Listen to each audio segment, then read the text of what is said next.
Le entregamos todo lo que necesita saber para comenzar el día. Esto es Bloomberg Daybreak para los que escuchan en América Latina y el resto del mundo.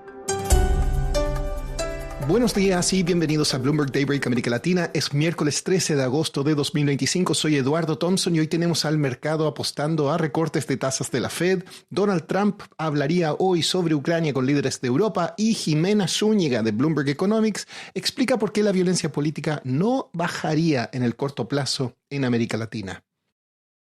Los futuros accionarios en Wall Street están en territorio positivo luego de que el S&P 500 alcanzara nuevos récords ayer, ante expectativas de que vendrán recortes de tasas de la Fed en septiembre. De hecho, el secretario del Tesoro Scott Bessent dijo en una entrevista con Bloomberg TV que las tasas deberían estar hasta 175 puntos básicos bajo el nivel actual. También ayuda que el dato de inflación ayer en Estados Unidos estuvo en línea con las expectativas. En temas geopolíticos, Donald Trump tiene previsto hablar con líderes europeos hoy sobre su reunión del viernes con Vladimir Putin. El presidente ruso acudiría a la cumbre convencido de que su país domina el campo de batalla, por lo que pediría importantes concesiones territoriales en Ucrania. Los mercados mundiales del petróleo están en camino de registrar un superávit récord en 2026. Las reservas subirán en 2,96 millones de barriles diarios, según la Agencia Internacional de la Energía. En noticias corporativas, las acciones de la empresa china Tencent suben luego de que sus ingresos superaran las previsiones y anunciaran que aumentará su inversión en inteligencia artificial. Un juez federal dijo que Elon Musk deberá enfrentar acusaciones de OpenAI por una campaña de acoso de varios años y una filial de la firma de inversiones Elliott presentó una oferta de último minuto en la subasta judicial por la empresa matriz de la venezolana Citgo Petroleum.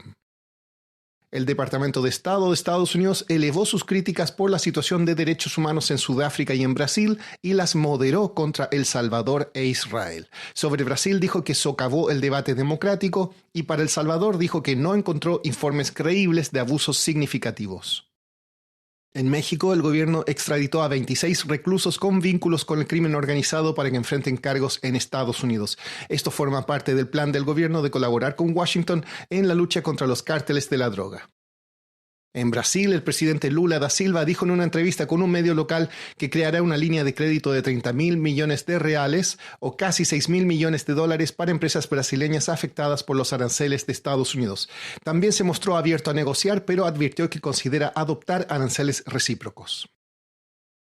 En Colombia, el mundo político sigue en estado de shock por la reciente muerte del candidato presidencial Miguel Uribe Turbay, 2 meses después de recibir un disparo en un mitin político.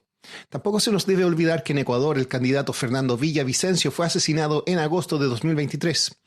Esto nos recuerda que la violencia política nunca se ha ido del todo de esta parte del mundo. Tuve la oportunidad de hablar con la economista y analista de geopolítica Jimena Zúñiga de Bloomberg Economics sobre esto. Acá nos explica por qué la violencia no desaparecerá en el corto plazo.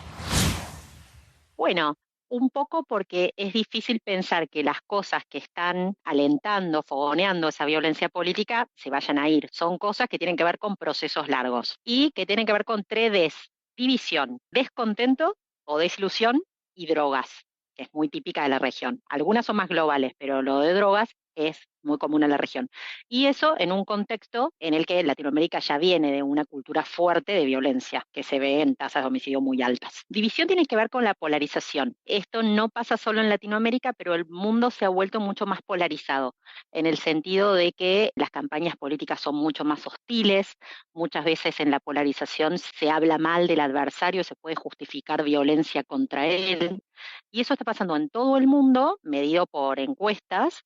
Ha aumentado la polarización en todo el mundo desde el año 2000 y en Latinoamérica ha aumentado significativamente. Bajó un poquito en Chile en el último año, está menos que el promedio mundial, pero en el resto de la región, de los países grandes de la región, está por encima, y en Brasil bajó un poquito porque Lula asumió con un mandato de unificación, pero todavía en niveles muy altos. Esa es la división. Descontento porque Latinoamérica, como sabes, hizo un progreso fenomenal en sus indicadores sociales en la primera parte del siglo. En los primeros 15 años, entre 1999 y 2015, se bajó la pobreza extrema de 15% a 4%, una mejora drástica.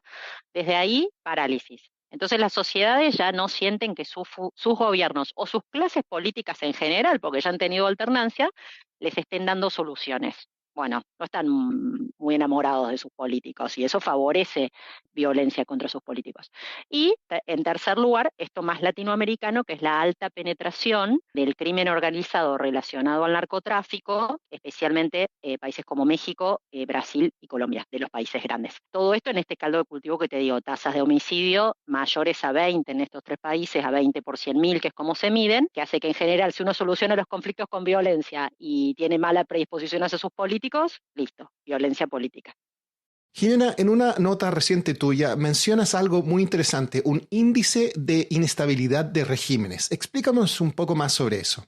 Te cuento, y gracias por preguntarme porque es un índice muy nuevo que hicieron nuestros colegas de Bloomberg. Ese índice sugiere que no hay tanto riesgo de cambio de régimen en la región. Es raro que la violencia en general o la violencia política llegue a un punto en el que afecta la estabilidad del régimen, que podamos pasar de un sistema a otro o de un presidente a otro, o incluso que afecte el outlook macro. Vos fíjate que estamos hablando de esto por la trágica muerte de Uribe Turbay en Colombia y el peso se preció, no pasó nada. Así que en general no pasa. Y nuestro índice de riesgo de cambio de régimen sugiere lo mismo, salvo para Brasil. ¿Por qué? Porque en Brasil hace poco, enero de 2023, tuvimos un ataque fuerte que fue considerado por expertos, en particular por la Universidad de Illinois, que tiene un proyecto de golpes de Estado, fue considerado como un intento de golpe de Estado. Salvo eso, en general no tanto cambio de régimen. Pero no quiere decir que no haya problema. El mayor problema que vemos es mayor control territorial por parte de las organizaciones criminales y un círculo vicioso. Más influencia de los narcotraficantes, más elección adversa en la política, se meten los peores,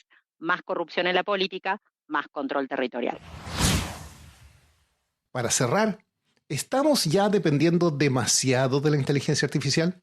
Un estudio publicado en The Lancet Gastroenterology and Hepatology reveló que la capacidad de los médicos para detectar tumores de cáncer de colon se redujo en un 20% cuando se eliminó la asistencia de la inteligencia artificial. Eso es todo por hoy. Para más contenido de Bloomberg en español, suscríbase al newsletter 5 Cosas o síganos en redes sociales. Los enlaces están en la descripción. Soy Eduardo Thompson. Gracias por escucharnos.